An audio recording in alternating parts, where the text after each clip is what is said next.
All right, so often we use squat wedges, heel wedges in people's exercises to help kind of change the starting parameters to get into a better shape for an exercise. So there's a lot of different heights in the wedges that we use. And so here's a quick way that you can decide whether or not the wedge is too high for you or just right. So by using a wedge, we place our foot into the ankle into more plantar flexion. Or essentially we put the foot and the leg in a more early representation of propulsion. So imagine a step where your foot is in front of you. We're biasing more of this position when we start using a squat wedge. And therefore we have a position of external rotation where we're starting to layer internal rotation on top of it.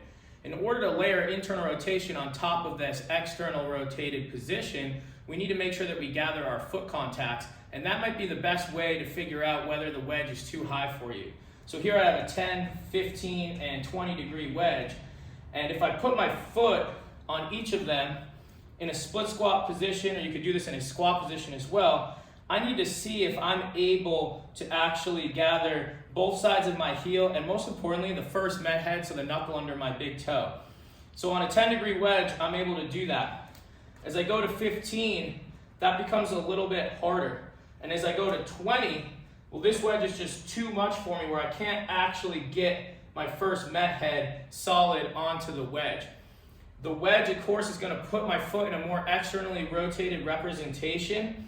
And the more wedge I have, the more of that representation I'm going to get. And depending on the individual you're working with, it might be too much. So try that out.